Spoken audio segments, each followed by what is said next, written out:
Kembali lagi bersama channel kita semua. Jika Anda suka, jangan lupa komen, like dan subscribe, serta bila Anda berkenan. Selamat membaca dan mendengarkan. Perintah Kaisar Naga, Bab 4303-4305. Anak muda, apakah ada yang salah dengan otakmu? Kamu benar-benar bertaruh pada Dev dan membuat begitu banyak taruhan. Saya telah mendengar bahwa Dev hanya berada di alam kesengsaraan transendensi. Bahkan jika dia berada di puncak alam kesengsaraan transendensi, tidak mungkin menjadi lawan tuanmu. Seorang biksu tua berjanggut putih berkata kepada Dev. Tidak, saya mendengar bahwa Dev ini hanyalah tingkat ketujuh di alam kesengsaraan transendensi, tetapi meskipun itu adalah tingkat ketujuh di alam kesengsaraan transendensi, itu sudah cukup untuk mengalahkan Quintus. Dev tersenyum sedikit. Setelah mendengarkan kata-kata Dev, semua biksu menjadi gempar dan mengejek Dev satu demi satu, mengira Dev sedang berbicara omong kosong. Bukankah itu lelucon bahwa seorang biksu tingkat 7 di alam kesengsaraan transendensi dapat mengalahkan biksu peringkat 1 di alam Mahayana?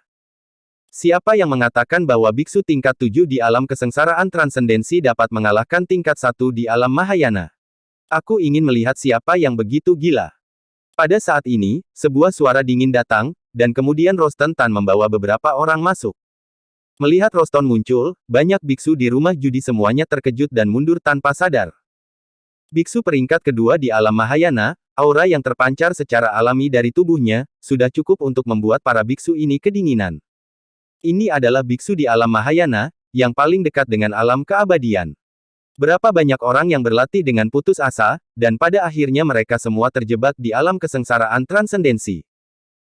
Meskipun tampaknya jumlah biksu di alam Mahayana sama banyaknya dengan anjing, menurut proporsi biksu di dunia surga manusia, biksu di alam Mahayana juga langka. Master Pavilion Qian sedikit mengerutkan kening ketika dia melihat Roston membawa orang-orangnya ke sini. Aura berdarah di tubuh Roston jelas merupakan pembudidaya iblis, dan dia masih tipe yang sering membunuh orang. Dev memandang Roston dan mau tidak mau mengerutkan kening, karena dia merasakan dari aura Roston bahwa Roston ini memiliki beberapa kesamaan dengan aura Cristobal dan Master Jiang. Rekan Taois, ini adalah tempat perjudian bagi semua orang untuk bersenang-senang, jadi Anda tidak perlu menganggap serius beberapa hal. Master Pavilion Qian melangkah maju, dia berkata pada Roston dengan senyum di wajahnya. Master Pavilion Qian takut Roston akan marah karena apa yang baru saja dikatakan Dev, dan kemudian dia mulai berkelahi. Bagaimanapun, Dev mengatakan bahwa dia bisa mengalahkan alam Mahayana dengan kekuatannya di tingkat 7 alam kesengsaraan transendensi. Hal itu pasti tidak menyenangkan bagi para biksu di alam Mahayana untuk mendengarnya. Mampu berkultivasi ke alam Mahayana pasti luar biasa, dan telah melalui banyak kesulitan. Sekarang setelah diremehkan begitu saja, itu pasti tidak bahagia di hatinya. Jangan khawatir, ini Pavilion Wantong. Saya tidak akan menggertak yang kecil dengan yang besar, tetapi karena seseorang sangat menghargai Dev dan telah bertaruh banyak uang, maka saya juga akan bertaruh, tetapi saya akan bertaruh pada tuan mudamu. Setelah Roston selesai berbicara, dia membuang sekantong koin roh emas ungu dan mempertaruhkannya di sisi Quintus. Setelah taruhan selesai, Roston melirik Dev dengan dingin dan berkata, "Nak, saat aku menunggu hari pertarungan, kuharap aku bisa melihatmu di tempat kejadian. Jangan lari." Saat berbicara, aura Roston tiba-tiba pecah dan langsung menuju Dev.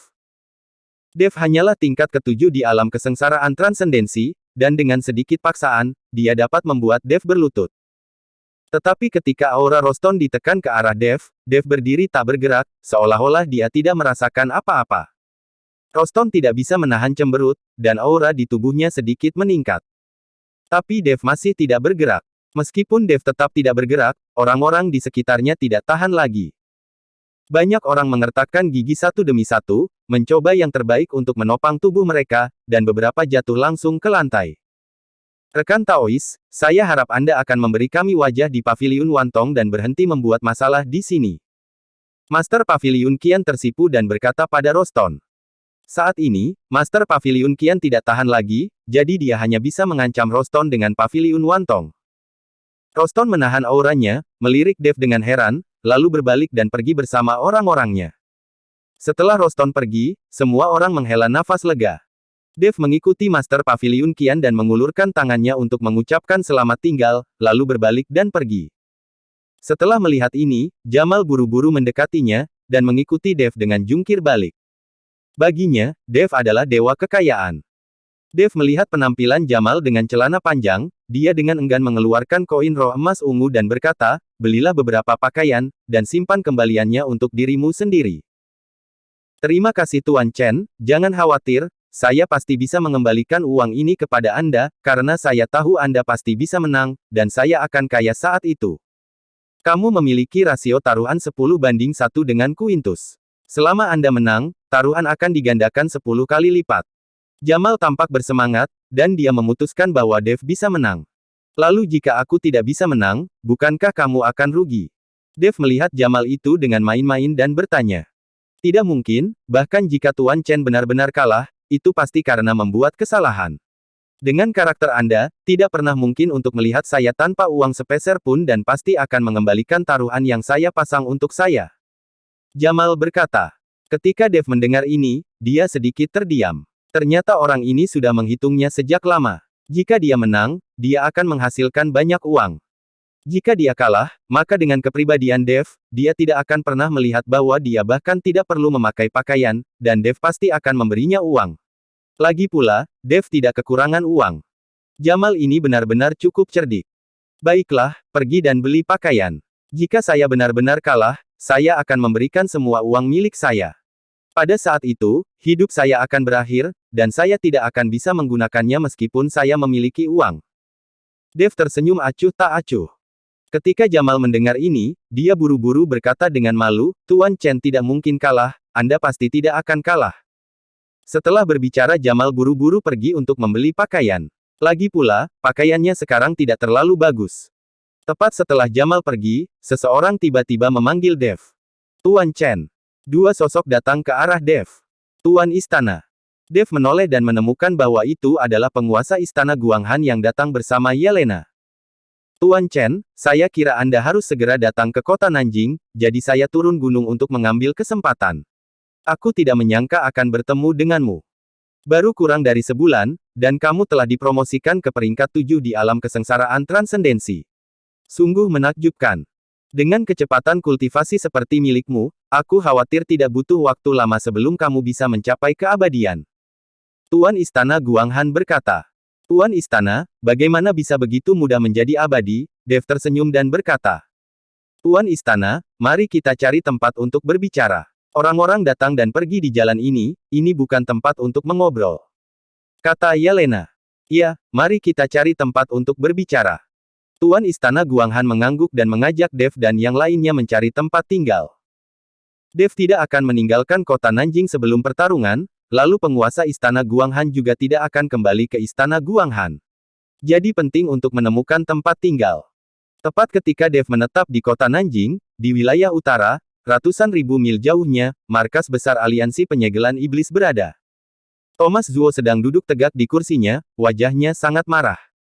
Penatua Chu dipenuhi bekas luka, dan berkata dengan mata tidak menentu, penguasa aliansi, terlalu berlebihan bagi dinasti Xiao untuk secara terang-terangan menyerang kita dan secara terbuka mendukung Dev.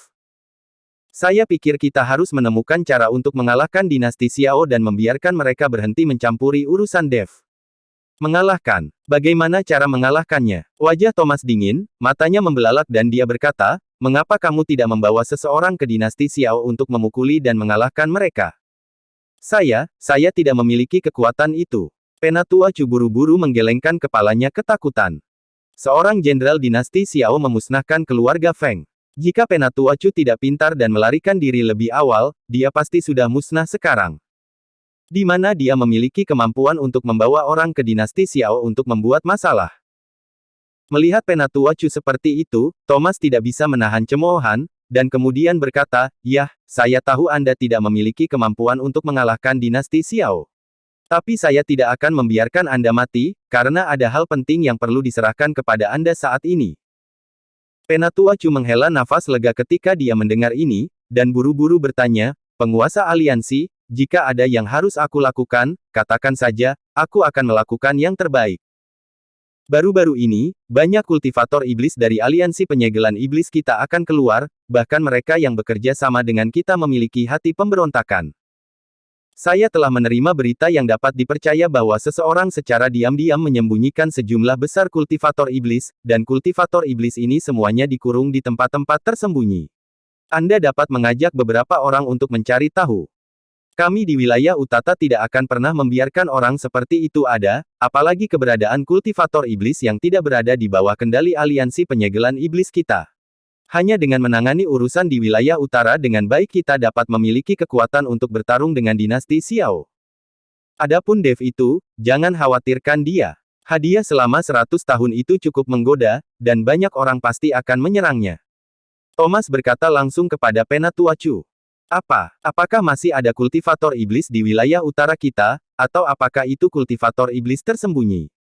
Siapa di dunia ini yang memiliki keberanian untuk melakukan hal semacam itu? Jangan khawatir, pemimpin aliansi, saya akan mencari tahu tentang masalah ini. Selama mereka tidak tunduk pada aliansi penyegelan iblis kita, mereka semua akan dibantai. Penatua Chu berkata dengan percaya diri. Pada saat ini, dia merasa sedang bisa melakukannya lagi, dan dia tidak dalam keadaan baru saja diminta untuk berurusan dengan dinasti Xiao. Lagi pula setelah bertahun-tahun, kultivator iblis di wilayah utara seharusnya tidak banyak, dan kekuatannya tidak mungkin terlalu tinggi. Bagaimanapun, markas besar aliansi penyegelan iblis berada di wilayah utara, dan ruang hidup kultivator iblis di wilayah utara sangat kecil. Lakukanlah sekarang. Thomas melambaikan tangannya. Penatua Chu perlahan mundur, dan segera membawa beberapa orang untuk menyelidiki masalah ini. Wilayah selatan, keluargamu. Roston membawa orang-orangnya ke sini, tapi dihentikan oleh penjaga keluargamu. Siapa kalian? Ada kepentingan apa kalian dengan datang ke keluargamu kami? Seorang penjaga bertanya pada Roston. Kami di sini untuk menemui tuan mudamu, Quintusmu, tolong beritahu dia. Roston berkata dengan sangat sopan. Penjaga itu melirik Roston, lalu menggelengkan kepalanya dan berkata, tidak, tuan muda kami akan bertarung dalam 2 hari. Sekarang dia meluangkan waktu untuk mengisi ulang kekuatan spiritualnya. Kepala pelayan Liu telah menjelaskannya, dan tidak ada yang boleh menemuinya. Silahkan pergi. Dalam beberapa hari terakhir, keluargamu kami juga telah menutup pintu untuk menolak para tamu dan tidak akan menjamu siapapun. Beraninya kamu, penjaga kecil keluargamu, berani berbicara seperti ini. Seorang murid yang dibawa oleh Roston melihat pengawal keluargamu. Penjaga ini sangat sombong, dan mereka tiba-tiba menjadi marah, jadi mereka harus melangkah maju dan memberi penjaga kecil ini pelajaran.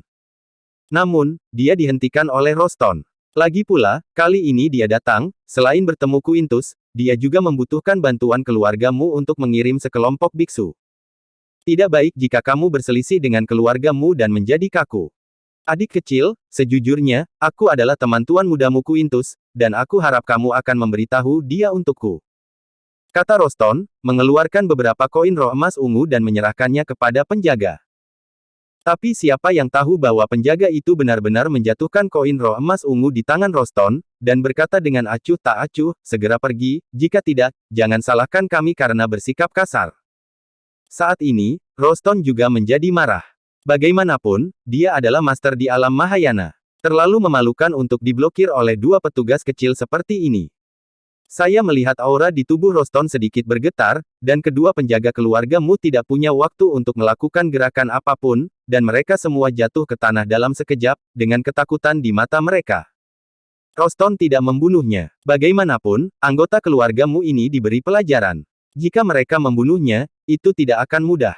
Pergilah. Roston langsung masuk ke rumahmu dengan tangan dan kakinya bersambung.